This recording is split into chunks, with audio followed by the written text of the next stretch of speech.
हाल ही में हुई भारत चीन के बीच झड़प के बाद चीनी उत्पादों के बहिष्कार पर जोर दिया जा रहा है। टिकटॉक एवं अन्य चाइनीज ऐप को भी अनइंस्टॉल किया जा रहा है। लेकिन दोस्तों, ऐसा पहले भी कई बार हो चुका है। से नो टू चाइना वाले कैंपेन चलाए जा चुके हैं। लेकिन 25 अगस्त 2014 को नरेंद्र मोदी सरकार ने मेक इन इंडिया प्रोग्राम की शुरुआत करी थी।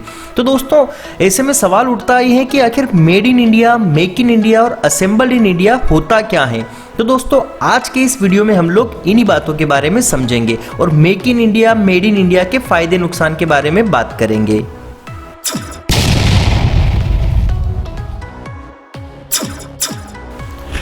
तो दोस्तों, सबसे पहले समझते हैं कि मेड इन इंडिया क्या होता है।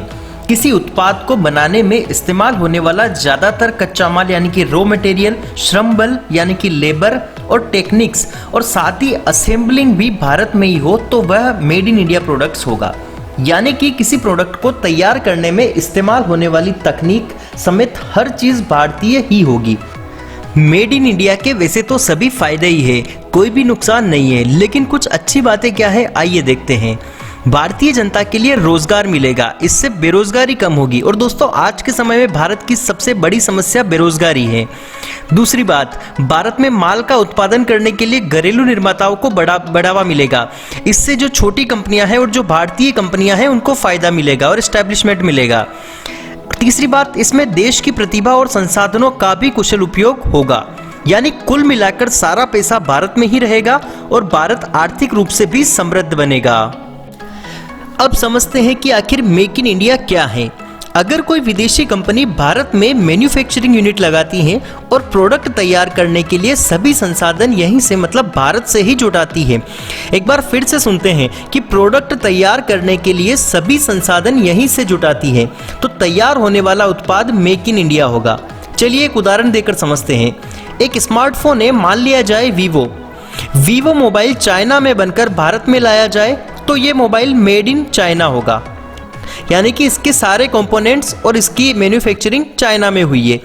लेकिन जब यही मोबाइल कंपनी अपना मैन्युफैक्चरिंग प्लांट भारत में लगाती है और इस फोन को बनाने में लगने वाले सभी पार्ट्स, कंपोनेंट्स यानी कि इसके अंदर कैमरा, डिस्प्ले और सारी चीजें भी यहीं से जुटाती है, तो अब ये मोबाइल भारत में बना पर कंपनी विदेशी थी, तो इस मोबाइल को मेक इन इंडिया कहा जाएगा।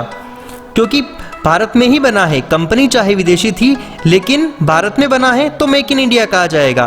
तो अब आप बोलेंगे कि इसमें दिक्कत क्या है। जब मोबाइल भारत में बना, कच्चा माल भारत से लिया गया, रोजगार भारतीयों को मिला और स्वदेश में मतलब भारत में निर्मित होने के कारण कीमत भी तो कम होगी।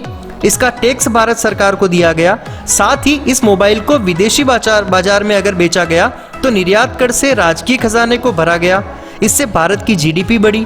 तो हम कहेंगे भाई बिल्कुल कहना आपका उचित है, लेकिन मेक इन इंडिया के नाम पर वस्तुओं को असेंबल किया जा रहा है, जिसे असेंबल्ड इन इंडिया कहना उचित होगा। तो अब आप फिर से पूछेंगे कि भाई ये असेंबल्ड इन इंडिया क्या होता है। जब सिर्फ श्रम बल और अंतिम उत्पाद बनाने के लिए जरूरी सुविधाएं ही भारत की हो। इसे एक बार फिर से समझते हैं।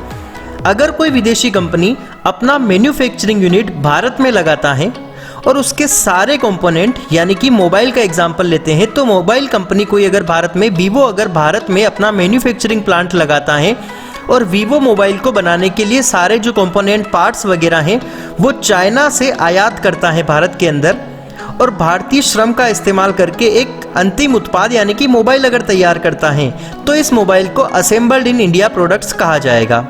आसान शब्दों में समझे तो असेंबल इन इंडिया प्रोडक्ट में कच्चा माल से लेकर तकनीकी और सभी कंपोनेंट संबंधित देश में ही बनाए जाते हैं। मतलब अगर चाइना की कंपनी है तो चाइना में ही बनाए जाएंगे। इसके बाद उन्हें भारत में लाकर असेंबलिंग यूनिट में सिर्फ उन सभी कंपोनेंट को आपस में जोड़कर फाइनल प्रोडक्ट तैयार कर उन पर असेंबल्ड इन इंडिया की मुहर लगा दी जाती है।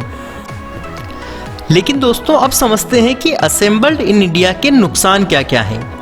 यानी कि अगर कोई भी कंपनी भारत में अपना प्लांट लगाती है, सारे पार्ट्स अगर अपने देश से बुलाती हैं, ठीक है, जैसे चाइना का एग्जांपल लेते हैं। चाइना की वीवो मोबाइल कंपनी भारत में अपना प्लांट लगाती है, सारे पार्ट्स चाइना से मंगाती है, केवल उस पार्ट्स को जोड़कर मोबाइल भारत में तैयार करती है।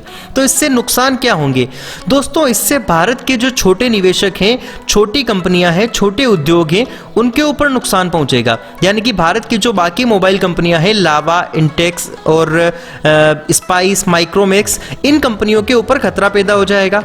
ठीक है, इन्हें आगे बढ़ने का मौका नहीं मिल पाएगा। दूसरी बात, अगर विदेशी निवेशक पीछे हटते हैं, अगर ये कंपनियां पीछे हट जाती हैं, अपना प्लांट हटा लेती हैं, तो फिर से बेरोजगारी पैदा हो जाएगी और उस बेरोजगारी को भरने के लिए काफ़ी टाइम लगेगा। और दूसरी बात ये भी है कि इसमें जो विदेशी निवेशक हैं, यानी कि कंपनियां विदेश वाली हैं और वो पैसा लगा रही हैं, तो पूरा फायदा भी उन्हीं को ही होगा।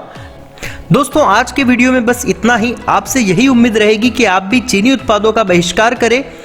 अगर वीडियो अच्छा लगा हो तो लाइक करिए और शेयर करिए अपने दोस्तों के साथ। अगर आपको ऐसे ही और भी वीडियो चाहिए तो आप चैनल को सब्सक्राइब कर सकते हैं। धन्यवाद। जय हिंद।